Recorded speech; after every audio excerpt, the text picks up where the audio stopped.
What's up, everybody? It's Doug with Mojobreak Media and Mojobreak.com. We're excited to bring you another Mojo Sessions, and I have the pleasure to be joined by Evan Vandenberg from Dibs.io. Dibs is the world's first 24/7 spot market for instantly trading fractional interests in collectibles. The Dibs platform allows customers to buy, sell, and trade fractions of collectible assets from any connected device with just a few clicks. And I got on that thing last night, and it was a lot of fun, guys. I got to tell you, I grabbed some fractional interest in Mike Trout, in Curry, in Luca, and I already seen some returns, which is a lot of fun. And the best thing is you can do it anytime. You can buy a stake in the whole collection of the cards they have of certain players on there, and it's attached to a real physical card, so it's combining the best of both worlds. And we have a great interview for you guys, and we also have a savings, a way to get a free Frack pack from Dibs. If you use code Mojobreak when signing up, that will unlock your free Frack pack. Now you're like, what's a Frack pack? Well, you got to listen in on the interview to find out what it is. It's a fascinating way to open up a pack on their marketplace. And the app is amazing. It's very smooth, and they're constantly adding new cards in. And, you know, it's just a fun thing to join in and watch what the trading is going on, and everything is transparent on their website. So we talked about a lot of things. We talked about NFTs. We talked about Steph Curry. So without further ado, here it is. What's up, guys? We're joined by Evan Vandenberg from Dibs.io. It's the fractional sports card marketplace, which ties in the digital world and the real world as far as sports cards. So we're excited to be joined by Evan.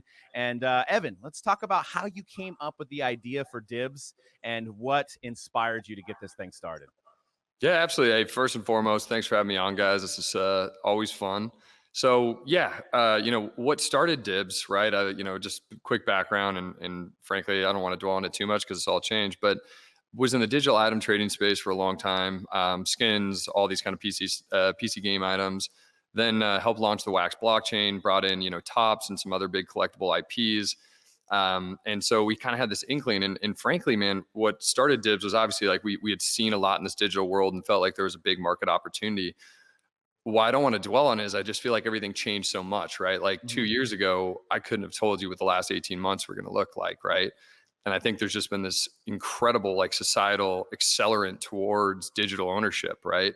And like we had felt that way and felt like the puck was kind of going in that direction. And then all of a sudden, it just took fire, right? Like, way after we had started thinking about this idea, the card market, kind of simultaneously boomed with the NFT market. Not sure how much correlation there was, but I think this shift, right, of everybody being locked in the four walls of their house for, God, depending on where you're at, for months, right? And I think it made everybody kind of take a look at, the ways that we do things, right? And the things that are just literally sitting in plain sight. Like how many people you guys have talked to that finally opened up like the box cards and were like, yo, these are these things like represent me or these passions of mine, right? And I think everybody is, kind of needed this new way of interacting with this stuff, right? There was no card shows. There was not, all this other stuff going on. And I think, frankly, man, it was this incredible, societal boom, whether you like it or not, right? It was just kind of this inevitable shift in course to see people really take these things digitally, right? And now all of a sudden, people are very open to owning, whether it's NFTs or crypto or cards, right? I mean, a lot of people are vaulting them. Like the possession ownership is been, pretty well segmented. And I think people are okay with that. And I think this digital world is becoming extremely valuable, right? The way that people represent themselves, the way they can interact is so powerful and it's so different, right? I mean, you guys touch tens of thousands of people, right, with your content. And I think that there's this shift towards this digital kind of persona and who you are there. Not that it's a different person necessarily, but the way that you represent that. And so I think, where Dibs started and the ideas of, fractionalizing things and making things more accessible and cost effective, I think it's not that that's gone, but I think it's also shifted. And I think it's evolved into a much more comprehensive, solution of like, wait, let's take these cool things, physical things that people care about, like cards, and let's give them a meaningful way to interact with those things in this kind of digital world as well. Yeah, and then go ahead and explain the process of how somebody, I mean, there's obviously a real card attached to it that's housed by you guys. So how do you guys decide on how many different NFT tokens are attached to that card? Yeah, so I'll make it really simple. Let's just take one card, for example, any card behind me, right? You send that into Dibs. So you send it to our vault. That thing gets scanned. We get all of the kind of metadata or data around that card. That, we only take graded cards, just as a clarifying point. So everything pertinent about that card, and essentially the NFT is really in many respects like a warehouse receipt, right? And it's good to be returned, and we will ship that to you physically. We do it all the time. People buy out cards on the platform. But what we're doing is we're taking physical cards. We create this, warehouse receipt in the form of an NFT where you do have the imagery and everything else. And then we fractionalize that using smart contracts so that you can buy, almost infinitesimally small pieces in a live marketplace. So, and in terms of your other question about number of tokens and things, it's a one-to-one representation with an NFT. It's a unique thing. So it's more simplistic. And then the fungible kind of elements of it are again, one-to-one, right? So one token, one NFT. Definitely. Now, I was messing around with your guys' app, and it is very smooth. I mean, it was, not clunky at all. It was just real quick to get my deposit in there and go ahead and just jump in on the action. And this was like, I was doing this at like 11:30 last night, and my account got approved. I mean, you guys must have people working 24/7. It was incredible. So tell us the challenge of creating that website and creating the app, and what was the vision for the app? Yeah, I mean, so the challenge is creating the app, right? I mean, there's all sorts of stuff, right? There wasn't a whole lot to. Yeah, I mean, there were things to look at and kind of emulate, but like for us, we really want to kind of like start from scratch. Like, what would this look like? And again, I think we're where it's going is different than where it is today. Challenges of building technology. I mean, frankly, man, we've got a really strong engineering team. I mean, the core, kind of team that built Dibs is really well versed in kind of mobile web back end engineering. So I would actually say, like on the technical side, that's a huge strength of the company. Sure. I think where the challenges in lied are really with fintech and banking and KYC, and all that stuff, right? I would say that they're kind of behind the front end, and it's always that way, but it's improving rapidly, right? Like we're making some shifts now that are going to make it a far easier process with less requirements. But I would say that honestly was more of a issue than the building of the application itself. Some of the other interesting kind of challenges were, you have small markets, right? Like this isn't Amazon, right? And so to make a meaningful market, how do you create an order book that's effective and efficient and relatively liquid, right? So I think those were the challenges kind of around that side. And yeah, so hopefully that answers that question. Definitely. Was it hard to find a banking partner that was as forward thinking? Did it take some time to find that institution that would kind of understand what you guys were doing and get in line with that? Yes. Yeah. Yes. So yes, in the sense of it was limited, right? There was only like when we first started, it was really limited. I would say that there has been some insane improvements across the board in that space. I mean, you look at Jack Dorsey, some of these guys from like PayPal, it's only a matter of time until this stuff becomes really simplistic, right? Sure. But when we were like trying to put it all together, right? No, there was only a few options. They were startups too, right? And they're trying to figure out their stuff. And there's been a lot of like collaborating, and I would honestly say like us even building things for them, right? Like things they didn't even know they needed, and vice versa. I'm sure we learned things from them, but yeah, it was a learning process, and now it's maturing, and that's what I like love. And a lot of the heavy lifting for the last couple of months has been, okay, like how do we build the core infrastructure underneath this app, right, to be like world class going forward? And I'd say that stuff's coming out here in the very, very near term, and it's there to grow, right? It's like, okay, now you can take crypto, now you can do all sorts of different stuff. You don't have to go through as you were very kind about the not being clunky. It's a tough funnel, right? People don't want to share all that information. They're kind of wondering why. But I think it's getting better and it's streamlining. Absolutely. Now, just to kind of explain it in layman. So say I buy $200 on a Luca Prism PSA 10, right? And I'm like, you know what? Luca had a big game. Looks like the market went up. Am I able to just sell that right away? Or is there like limitations on that? No. So it's, again, the limitations would be like the orders, right? I mean, is there a buyer and a seller on the other side? There's an AMM kind of algorithmic liquidity pool there that's just math based, but it helps. But no, to answer your question, it's 24/7 live, right? When we kick something into a real market, it's peer to peer. So you can go ahead and like, yeah, Luca's having a great quarter. I'm buying in on Luca, or you think he's, on pace to be MVP, and you have some moment of epiphany about, whoever it may be, right? And we've got a pretty wide selection of players, right? It's not just the top 10 guys and girls. So yeah, no, to answer your question, it's real time. Have you All right. noticed that sorry, Doug, to interrupt you. No, In go ahead. the early phase of this, have you noticed people more often having a buy and hold strategy within your app, or are there people in their day, like with a day trading strategy? Like, kind of when you said that, it made me think, like, are people literally trading fractions of a share of these cards in the moment as these people are either succeeding or failing, right? Yeah, it's a great question, and like it's actually like it's not a complicated answer, but it's a multiple. There's we've been doing a ton of user interviews, and that's why like I can give you actually a pretty clear picture here. Like I think we've done something like 75 Oh, to rad. 100 in the Yeah. last month, where we actually just literally get on Zoom and chat with people about like, hey, what Nice. do you like, what do you not like, how are you using the thing? So I Mhm. would say you get both, right? I would even say there's probably like 3 tiers of the way I would book it, right? You have some people who are trading all day, right? Like they just they're buying little nibbles here, buying little nibbles there. They have some insight of, hey, this team's got an easy schedule for the next couple of weeks. And the card market, whether you like it or not, does fluctuate based on player performance, right? It just does. It's not perfectly Sure. correlated, but it does correlate strongly. And then we have people who just come in, they want to buy Tom Brady and they want to hold it, and they'll check back in 6 months. I mean, that's a timeless piece, right? Sure. And I would say it's a sizable chunk. And then you also have like just the fans, right? Like the people who are like, I'm the Steph Curry guy, and I want a way to like show that I'm like the Warriors fanboy, right? And Mhm. I want to show that like I have the thought, the wherewithal and the passion, and like this is how I think, how I want to represent myself. So you kind of have this mix, right? Which has been interesting to see develop, right? You have hypotheses in the beginning, and to see it kind of play out this way is Yeah, good. And I think it's healthy to have multiple types, right? I mean, if it was all just for like sure. everybody going constantly all day, every day, it's kind of weird. Yeah. Um, so yeah, Yeah, I think it's cool to have I agree with you. I think it's really important, especially in something like this, to have folks that are, like you just said, like true fans of sports and true fans of these players to sort of keep that community alive. And then you're going to have your more transactional folks that are just going to trade in anything that can be traded because they're yeah. more, they're just like crypto or anything else. It's interesting. No, and So it's what's probably similar to like what you guys see, right? There's a flipper Mhm. culture for sure, right? Mhm. I mean, you guys Sure. understand that. And then there's the massive hoarding, like guys who are this is like an inheritance for their kids kind of thing, right? Sure. Mhm. I think it just gets played out on steroids in more real time, right? And you get to see it live, at Yeah, least from our seat. But it's probably relatively similar. that's cool.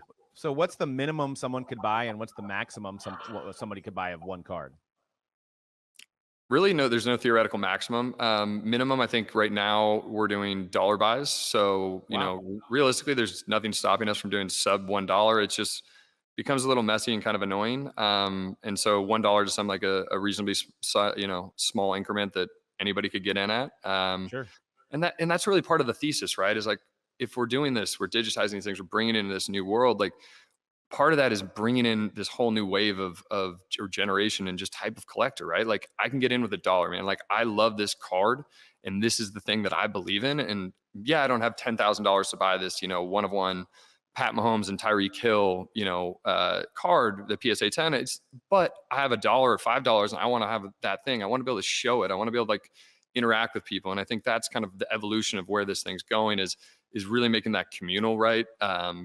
Trying to do really interesting things. When you tokenize something and you create this digital version of it, there's a lot you can do, right? It sounds like, oh, you can transact it, but like there's more to it. Mhm. It can give you access to different communities. Like maybe there's the Pat Mahomes channel, right? Or whatever it may be. Or we have a party in New York, and kind of you saw what was going on with like the Board API Club and all this stuff.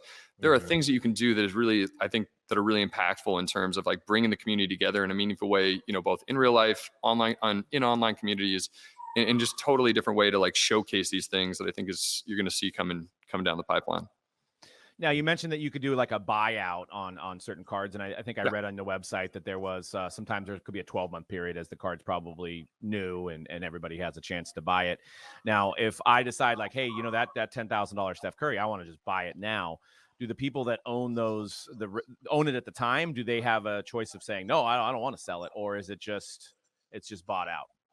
Yeah, it's a good question, and I actually want to pose a question to you guys after because it's something that we're working on right now. But so the way it works today, if there are more than one of one card, right? So if we have 10 Patrick Mahomes, whatever card, PSA 10, they're all the exact same grade, same SKU, everything.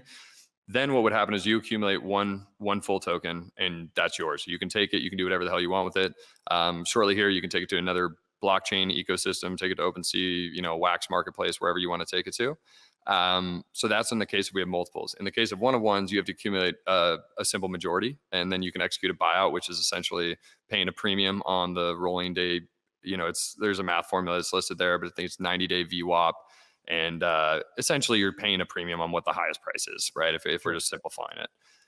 But what I think is going to be interesting, and what I think is the kind of next phase of that, right? Because we get tons of buyout requests, right? And I'm like, and you see it on other platforms, it really is a fun thing, right? Like, and I think it's a question of, there's kind of two routes you can go. There's the voting thing that's more, I think, kind of standardized, where, okay, I have 10%, then my vote counts for 10%.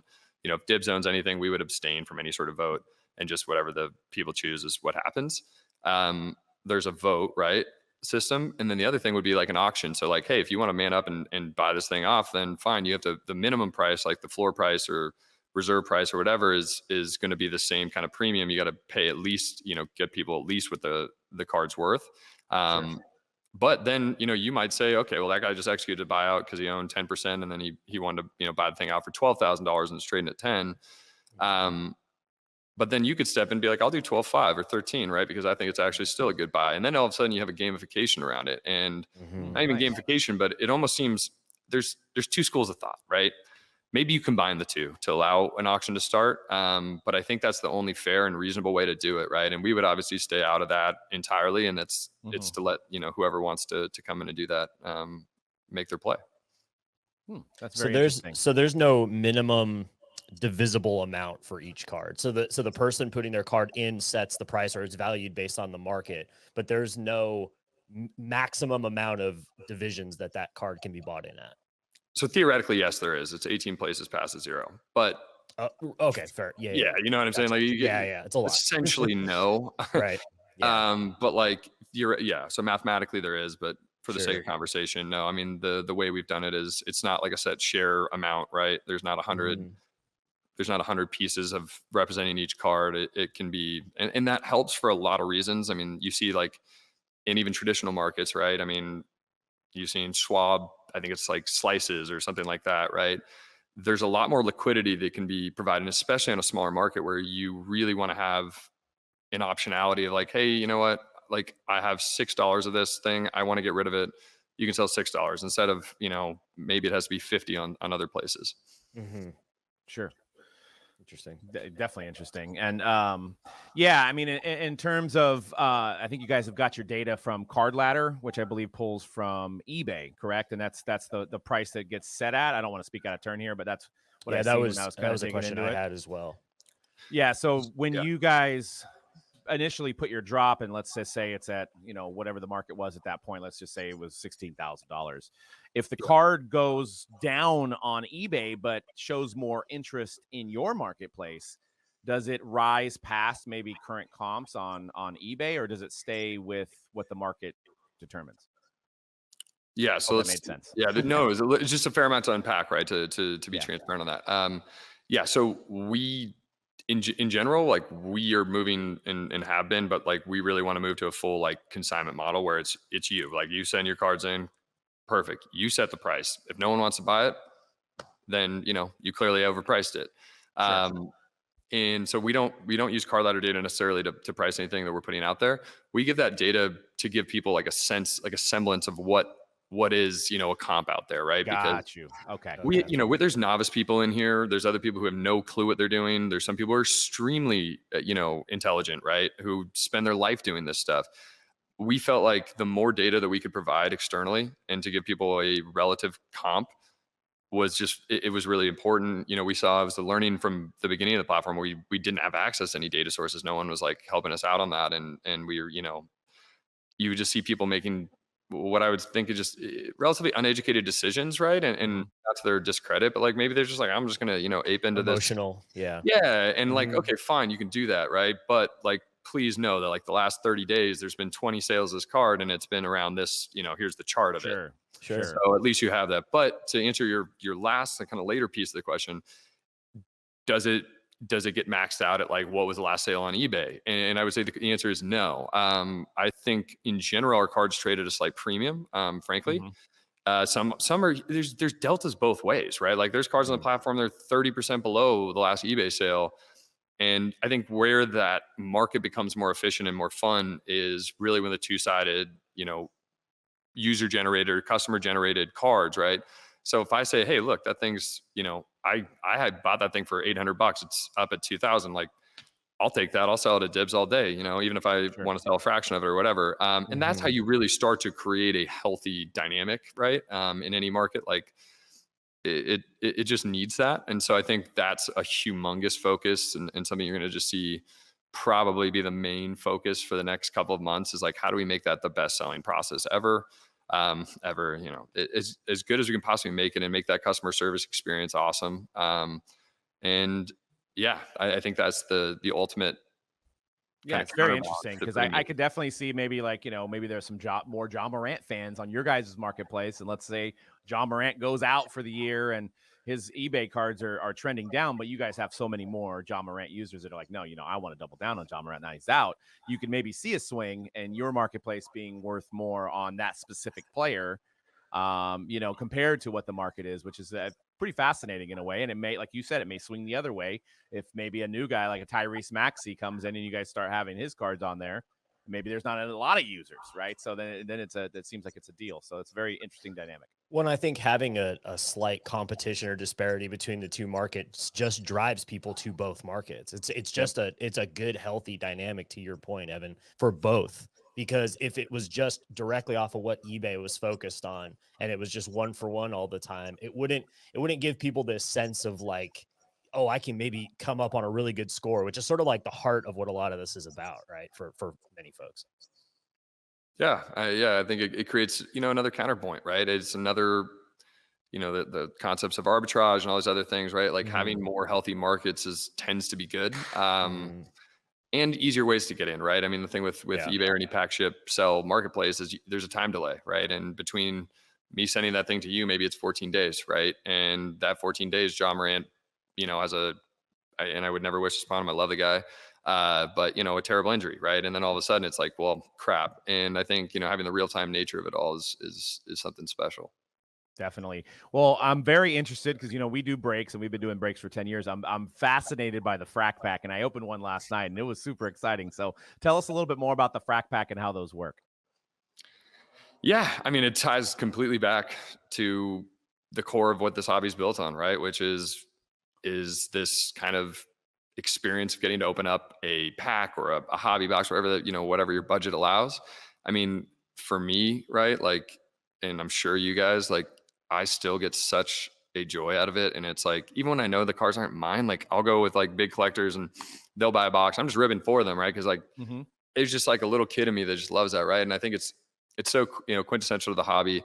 But essentially what we did is we tied the best of our business with this thing that we know is awesome, right? Which is pack opening, this chance experience. So by and large, we've been, just giving them out as kind of like a token of appreciation.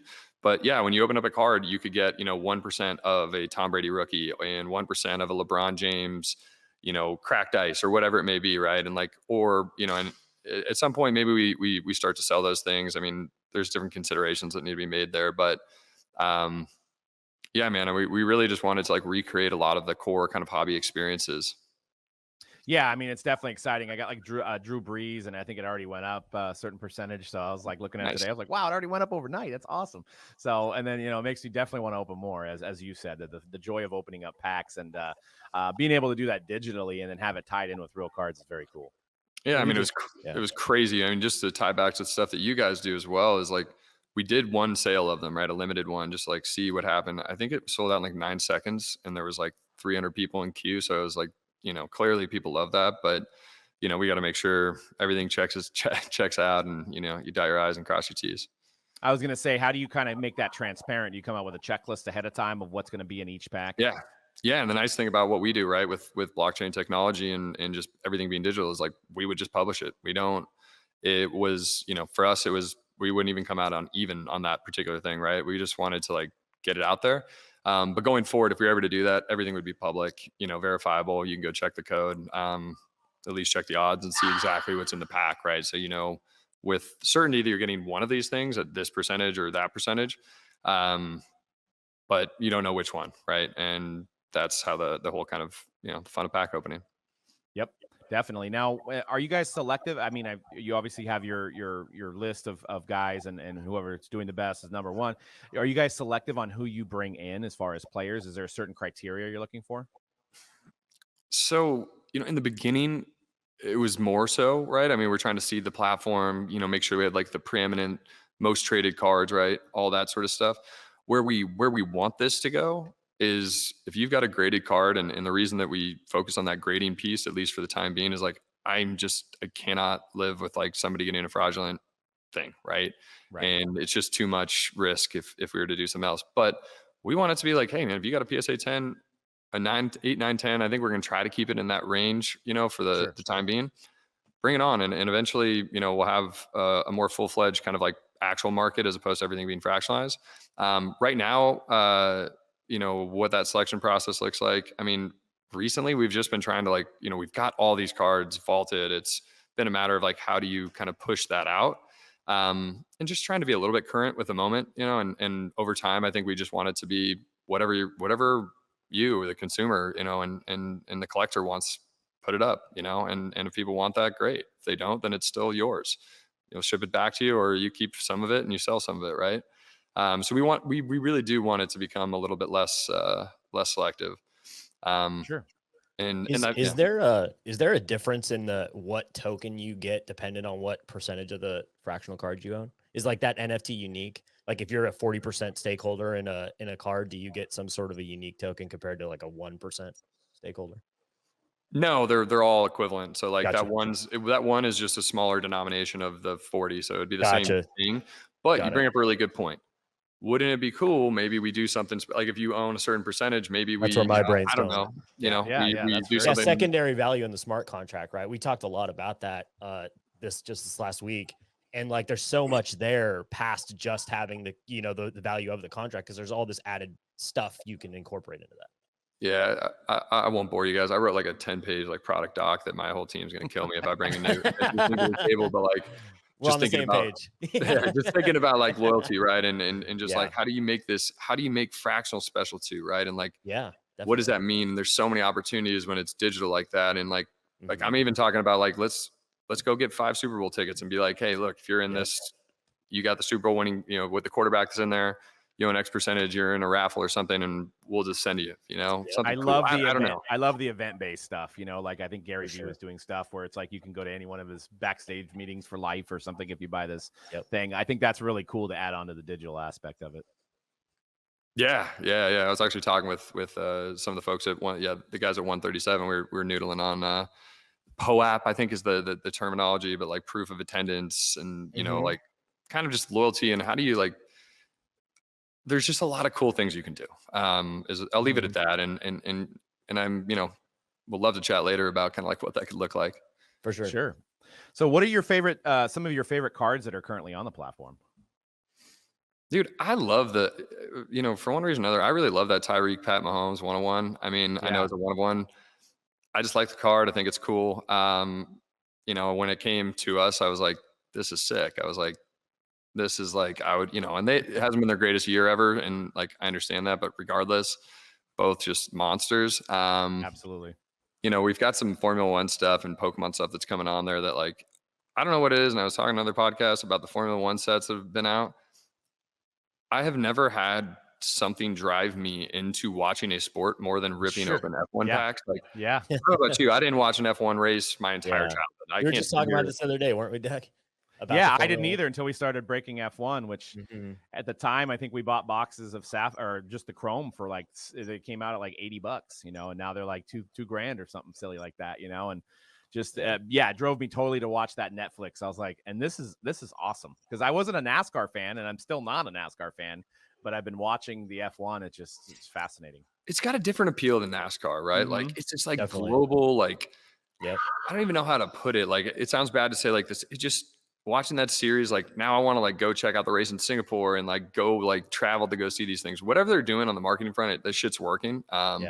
Certainly for me. Jet setting thing, it's kind of rad. Yeah. Like way out of my budget, but like, yeah, me too. It's like this world of That's me. cool. I'm like, yeah, some James Bond stuff, you know. yeah. So that, and then like, dude, I told you guys before the show, like I love OG Warrior stuff. Clay, Steph things are always gonna catch my eye. Big basketball fan. I mean, baseball, I've learned to appreciate more from a card perspective. Never played growing up, so a little bit harder for me to like care as much. But yeah, and then I think some of the new soccer's weird. I mean, we can talk about that later. Like, it's so like not defined going back in time, right? Mhm. It's just like kind of everybody's hodgepodging it together, and I wish there was a like really clear, great lineage of everything, and you kind of knew what you're getting yourself into. But I've been following that a lot. I mean, it's obviously going to be huge. Yeah, I mean, huge. same thing with us. It was one of the last sports we decided to break, and we break it pretty regularly now. But there's just so many different leagues, and then there's Tops and Panini, then there's MLS, and then there's the Euro League, and then there's the La Liga, and then there's World Cup, and so it's very hard to kind of keep up with. But I know I got into the World Cup, and that's kind of what I look forward to watch because I can only watch so many sports. I don't have time for all of them, but starting to get into that and see some of those values of like the old Leo Messi's, the mega cracks or the stickers. And that's basically how Panini got founded. I mean, they just made the stickers for years. And then I guess in other other overseas in Europe and stuff like that, and Spain, like the sticker books during the World Cup was like, it was like Christmas. It was like everybody did it, and everybody built the sticker books for the World Cup to get all of them. Right. And that's how they were able to basically buy out Playoff and Donruss and all that stuff. And back in 2010 was making the money just from soccer. Yeah, I mean, it's fascinating. And, we've got a large European contingent on the team. Actually, my co-founder, funny enough, we've literally have not been able to see each other in person. Like we're going to change that shortly since we started this company. Nice. And so he's Sweden now, but he's German by, he's lived in Germany his whole life. And so we get all the soccer stuff from both the Brazil contingency and then the Europe contingency. So, and I'm a huge fan. Like I love watching soccer. I'll watch any international soccer. Again, one of those things that like I know very little about it, but like I grew up playing FIFA and broken way too many controllers playing with my brother, and I just even just like the little like things of people I used to play with, like trying to collect their stuff. But in any case, what was your first memory as a child of getting a sports card? What stuck out in your mind? Yeah, so I had a little bit of a weird like upbringing and non-traditional. I actually grew up in Hong Kong, and so oh wow, my first sports card experience was like my dad. When he would go on business trips back to the U.S., like we were like so infatuated. It's so weird, like having lived here most of my life and considering myself an American, but like as a kid, America was so cool, and like the NBA and everything else. Like we'd go to like the little like place where all the American guys got together and my dad would take us. So he would bring back sports cards. And so, it's funny, man, when I was a kid, I have all these photos of like me and Raiders stuff, which is bizarre because like I'm a Niners fan. So like, so I was like, really fat. Like my dad would bring back, football packs. I would imagine like 94, 95 kind of stuff. nice. So that would be the first. LA Raiders at this time, Doug, correct? Or was that I think they were back in Oakland at that time? I have to see that. But yeah. I know I they think won. it was LA. Was LA. Yeah, I want to say that was 70s. LA. I'm a Raiders fan, so that's pretty speaking of Patrick Mahomes, and he didn't look too bad in that game. So yeah, well, I mean, you guys just getting the crap end of the stick on all fronts this year. Had a hell of a start. So that's pretty cool. So Raiders stuff in Hong Kong though, that's pretty neat. Yeah, bizarre. Yeah, it's so funny. Like that's like this really weirdly specific memory. And then to be honest, man, on the playground and in Phoenix where I was going to elementary school, we were massively into trading cards. Like it was like the cool thing to be doing. Like not that I was cool, but like that was what we did. Like Pokemon was like first edition. I wish I had any foresight. I wish my parents were smarter and told me. Yeah. I mean, I must have ripped 500 packs of first edition Pokemon. I had all these binders. Like, who knows how much money that stuff would be worth today? And it's a long story, but sold it like an a-hole on my way to college, and wanted beer money or whatever, and not smart. Yeah, see, I was a little bit. I was more. If Pogs ever took off again, I mean, I might have some money. Yeah, there you go. I don't think. Wait, did you grow up in the Midwest? No, I grew up here, the same place I'm at now, and man, we were. I would say 7th or 8th grade. It was like everybody had all these 8-ball slammers and They're a big national old things phenomenon. of I had 'em pogs. too. Yeah, Yep. it was crazy. Yeah. See, I always used to go play Pogs with my I have like family in the Midwest, and like they were diehard. Like that was it. Like all we did all day was play Pogs, and then, got way too competitive on a. I don't know if I ever learned how to actually play the game. It was just all about the collecting of them, like the Oh, slammers and all the different pogs, like the so you're smart. No, we were like taking the slammers and hitting them as hard as we could, Oh, really? flip them all That's over. what we like, did too. Brad. Yeah, we were Yeah. whoever. If the cards flip over, you keep them, right? So Yeah, that's, okay. so All right. somebody might have like an 8-pound slammer, and he just takes all your cards. Yeah, Like, those wait. things were. Yeah, yep. That's funny, man. I've But thought about pogs forever.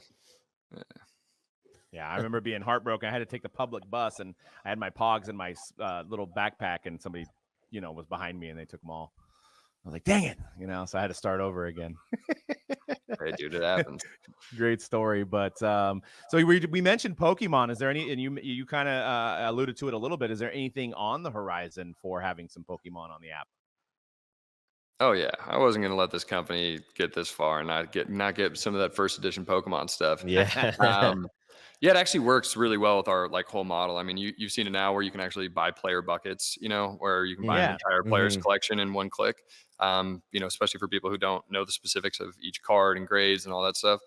The Pokemon weirdly works pretty well for that, right? Charizard, I mean, how many unique SKUs of Charizard cards have there been since, 94, 95, or 90, was it 98 when Pokemon's 99, I think. Yeah. Okay. So yeah, since then, I mean, who knows, right? I actually don't have the number off the top of my head, but there's tons. And we're starting with first edition stuff, but like, we can obviously expand as people want. But 100% that's en route. I think you'll get a couple other TCGs plugged within there. I played Magic and played. I was going to ask about Magic if that was on the plan. It's a weird collector's item, right? I mean, they've done a weird job with that particular IP, right? I mean, they've they take things out of circulation. You can't play with this thing. You bring this new set. Yeah. It wasn't like Pokemon where like they knew this was a collectible thing, right? Right. But yeah, no, that's coming. And I'm glad you mentioned the collection thing, which I thought was very cool. Is that, and instead of just buying the Luca Prism, I can buy a piece of everything that's in the collection of Luca. Tell us how that idea came to be, and what happens if you add more.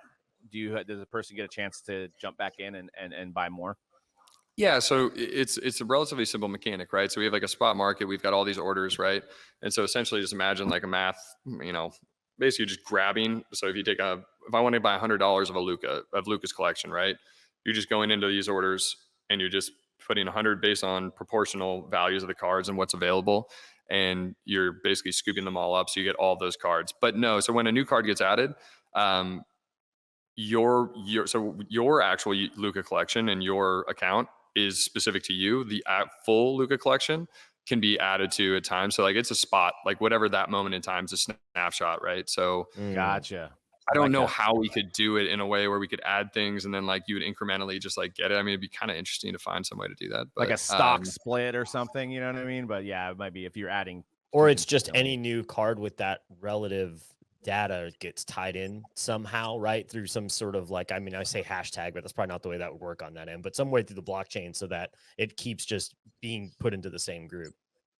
Well, I mean, one way you could do it, right, is like your aggregate percentage of like the Luca collection. If we add a new card, maybe you get the right to buy, whatever percentage of that next card in. Yeah, there you go. The only thing is then it's a little bit of a messaging nightmare. But yeah, so the collection at its simplest form, right, is again, some people are fans of these people, right? And the cards underlying them, they're learning about, and it's such a good way to get people to learn about cards because now all of a sudden they're like, oh, I have this Luca Silver Prism and it's, a PSA 9 or a PSA 10 or whatever. And like, then all of a sudden it's like, okay, yeah, I bought Luca, but like, actually now I'm diving in. And so we feel like as much as some people are like, oh, like you hate cardboard. I'm like, hey, we definitely don't hate cardboard. Our whole business exists on cardboard right now, right? Sure. Like this, that's not the case. What we want to do is bring tons of like new people in who would never otherwise take the time, effort, and energy to do it in a different world, and in the eBay more traditional kind of routes. Are you guys, I know you guys have a ton of users already. Do you guys have an age demographic that's more popular than another age demographic? So, I mean, it's 18 over, right? So like you have to be an adult to be on the application. I would say it skews younger than like what I would say, like when I go to the national, right? I don't know what you'd peg the average age at. I'd probably put it somewhere around early 50s, maybe a little It's bit gotten higher. younger. Last year it was younger, but the year before you're maybe 60. But yeah, 50 to 60 was definitely the OGs that were hanging out around there. So the cool thing is we do actually have like a lot of like, college aged folks in there. And then I would say, it's interesting. You get a lot of younger people in. Obviously, like budgets tend to be smaller, just that's how life works. But really active, really interested. And then it spans though. I mean, we have people of all ages, right?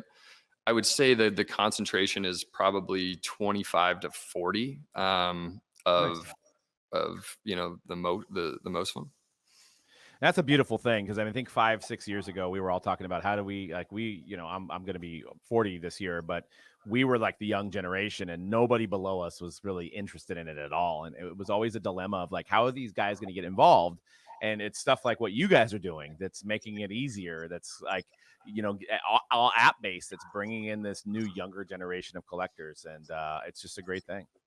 Yeah, I mean, like to put that in perspective, right? More kids today play Fortnite than football and baseball combined, right? So, Yep.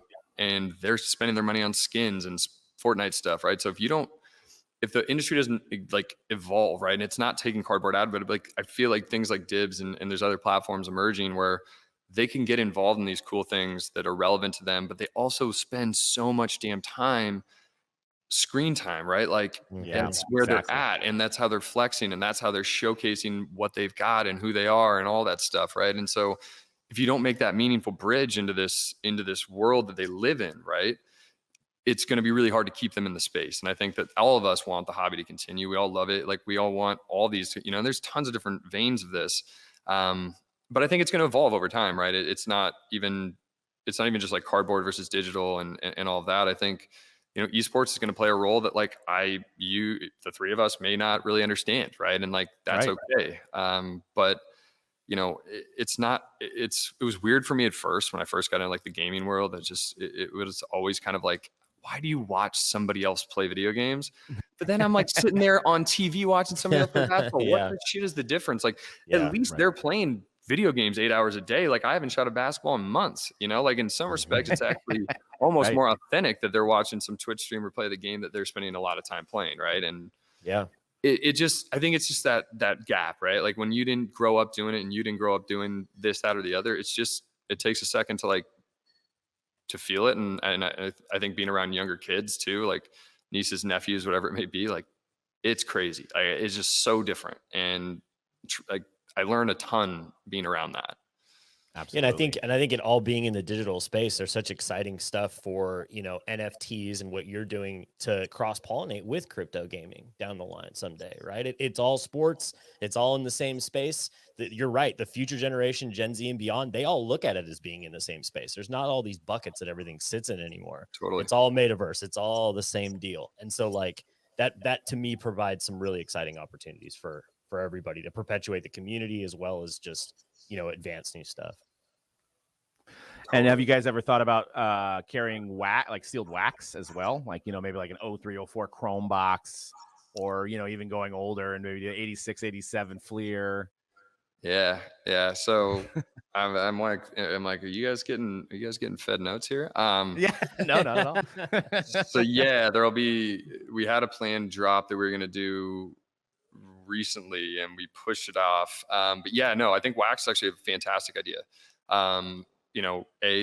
It would be really cool to like even like partner with somebody like you guys, like too, if like everybody who bought into that wax, like, I don't know, we get all the cards out. It's a little bit convoluted because we have to grade it all, but like, I don't know, there's something there, and it's obviously an incredible vehicle, right? I mean, like, looking at what wax does, even in the short term is kind of scary. Long term, it's even more ridiculous. Yep.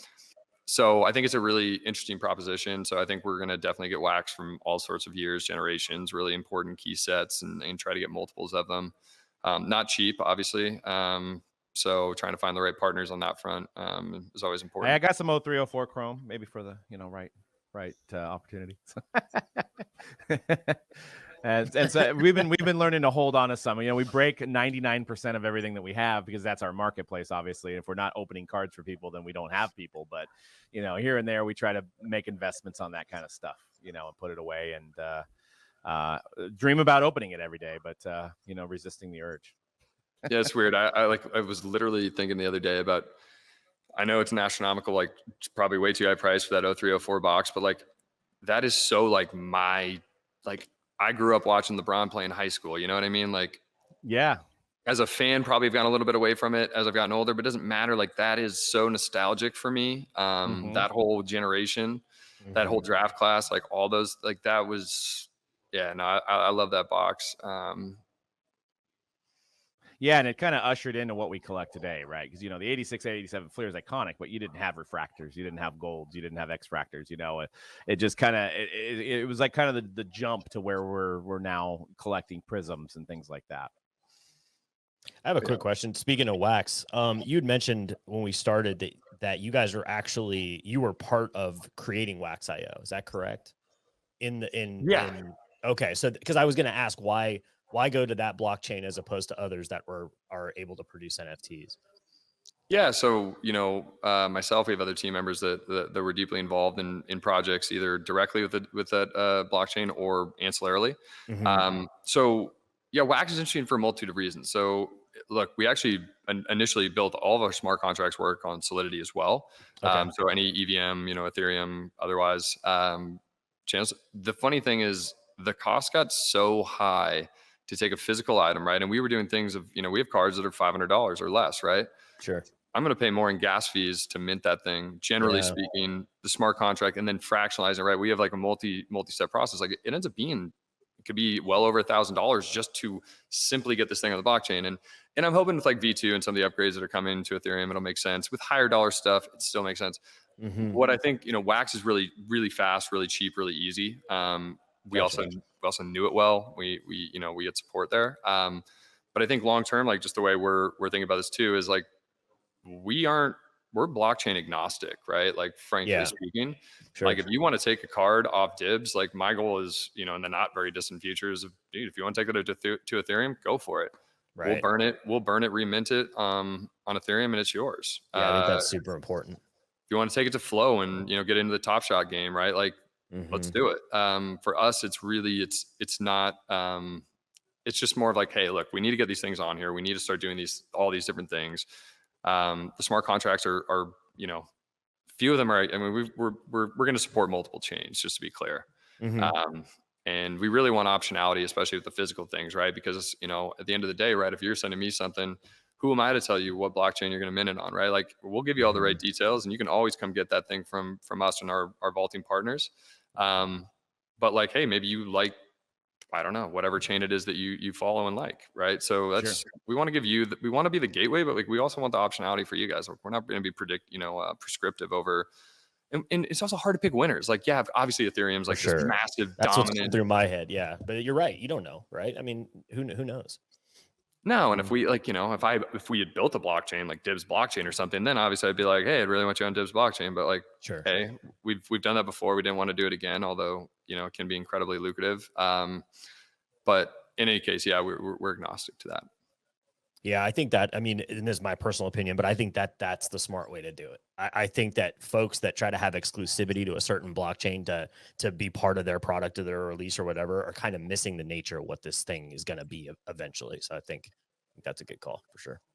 Yeah, and so it'll either be a concept of like, having some sort of smart contract that burns and mints, right? So you don't have a double spend problem. Or you can do wrapped stuff, right? I mean, you're seeing that all the time in the DeFi space. Like, you can be on Ethereum network trading wrapped Bitcoin. I think it's like probably the most traded currency there, right? Even though it's not like a ETH native thing. So I think the whole industry, something I've been a part of for a long time, it's going to become more seamless to go from one chain to another is my belief. Right. Interesting. Definitely. I mean, I think at some point they're already coming out with some wallets, right? That you can, and stores are starting to accept. I mean, I know there's already Bitcoin ATMs, and I think some places are starting to take ETH. I'm talking about more of a physical presence. So it'll be interesting to see when people have these little digital wallets walking around, being able to pay for things. It'll be pretty exciting. Bitcoin ATMs have been around for a while, but it's the thing actually as a Bitcoin ATM is cards and coffee in. Okay. We were thinking about getting one in our store too. Yeah, do it. I mean, why not? I mean, it's, they've gotten it down to a science. I mean, it used to be pretty wild. I think you could just like show up, like insert your key and like pull out cash, which obviously has, government implications. But no, you're going to start to see these things be usable, right? I mean, I don't know that Bitcoin makes a ton of sense to be the mechanism for buying, shit at 7-Eleven, but maybe there's some way to wrap it and use some other layer to it. In any case, longer discussion to be had there. Yeah, definitely. Yeah, like we had our NFT podcast, and I've been investing in crypto and taking some of the money that I was investing in stocks, putting it in crypto, and watching that gain faster. So it's just definitely a fascinating subject to get into, and the fact that it's just like you guys, it's 24/7 marketplace, right? Stocks closed; they're not open on holiday; they're only open until 5 o'clock, and this is a completely open marketplace. Yeah, I mean the traditional financial instruments and sectors, right? Like it's not that like stocks are bad, right? It's just like, this is a really like old school way of thinking about things, right? And like, sure, they've digitized it. You got E-Trade and, whatever brokerage account is pretty simple, Robinhood. But I do think the 24/7 nature of it all, right? Like all of these different things, like the world's got to take a big look at that, right? And like for us, like in the space that we want to bring it to is the same. It's really a similar concept, right? Where, like, yeah, fine. 10 years ago, 5 years ago, this stuff didn't maybe even matter, and certainly wasn't possible to do it in the way we're doing it today. But in the future, taking your physical things and putting them into an ecosystem that lives with you and travels with you and everything you want to kind of like represent. And that's, and it doesn't take holidays and it doesn't go offline. I think it's not going to be that long before a couple generations from now, people are going to be like, you mean the stock market closes? Like, why? Why does it close? Like, what do you mean it's on East Coast US time? Like, it just, that I agree. 100%. Yeah, and then maybe in like 50 years we'll have like a renaissance. Everyone's like, "Oh my God, we all work too much," and we'll go back to like 9 to 5 markets. But I don't know. For sure, it's all cyclical. We're gonna, for sure. Taking months off at a time, everybody's forced to do that. Yeah, siestas. I like that. Now you mentioned you're a basketball fan. How exciting was it to have Kevin Love and CP3 and Channing Frye invest in the company? I mean, dude, it's so cool for me. I mean, Channing's funny. Like I actually used to, when I was a kid growing up playing basketball, I used to go watch Channing in high school and college when I was living in Phoenix at the time. And I mean, to answer your question, it's like, I don't know, man, I'm like a kid in a candy store. Like this, is so fun. Like this whole being able to do this, like the last year and a half, I was talking to my co-founder, I mean, you just like have to pinch yourself, like how crazy life can get in such a short period of time. And all of a sudden you pick up phone calls from people that like, you never thought you would. But the coolest thing about it, man, is most athletes and people we've interacted with have been so cool. Like you get them in a one-on-one setting and, Channing's you probably see him as an analyst. That dude is hilarious, like super smart. Just really, really interesting person. And he was actually one of our very, very early pre-Series A investors. Him, Doug Sanders, his agent, connected us to a bunch of these folks. They've all got really cool collecting stories. And I don't want to, like, we'll do some content around this, but they're genuinely like all of these guys like have a collecting story. It's almost impossible to be a pro athlete and not think about this, right? But some of these ones are like Chris Bryant in particular, really, really funny and interesting. And it's like a current thing. I know CP's family's been collecting like his stuff since the day he was like even in like college. Like I think his dad, there's a story around that. And Kevin Love has like a really sick collection from what I understand. So yeah, we're going to try to bring some of that content to life here in the near future. Just finally brought on a person to kind of be the front woman to run content for us. And you'll see a lot of that shortly. Nice. Yeah, I'm a huge Chris Bryant fan. I actually got the opportunity to break with him when he was still a prospect, when Panini brought me out to spring training, and I opened some National Treasures baseball at the time with him, and just one of the nicest guys. And then I happened to meet him at a couple different Transcendent events, Tops events, and just like the nicest guy in the world. So, and then I hear he goes into some card shops in LA and buys some cards now. So, and he's a Giant, which made it even better for me. I was like, oh my God, now he's a Giant. So just there's a cool story about that first game in Giants in the Giants Stadium where he hit a home run. I don't know if it was first at bat or not, but yep. There's a card breaking story before that. Oh, really? Nice. We'll have to tune into the content. Little tease, a little segue there, right there. That's awesome, man. Yeah. Well, we are going to you guys are going to give away some free packs, some of the Frack packs for signing up for Dibs. Oh, So when you nice. guys are signing up, use code Mojobreak, and that'll get you a free fractionals pack of intro cards, which would be awesome. So definitely jump on that one, guys. Like I said, the app is awesome, super easy to use. And maybe you'll buy one of my cards or join some of the collections that are on there. It's definitely fascinating to see the leaderboard and the amount of money, and then the cards, and it's very, very modern and very cool to bring it into this digital world. So Evan, we don't want to take any more of your time, and we appreciate you having you on, and look forward to spending some more of my money on these cards, man. Hey man, it's been a blast, man. Thanks for having me. I appreciate it. No problem. Have a good one. Cheers. All right, guys, that concludes our interview with Evan Vandenberg. We had a great conversation, as you can see. Make sure you guys download the app and use that code Mojobreak when signing up.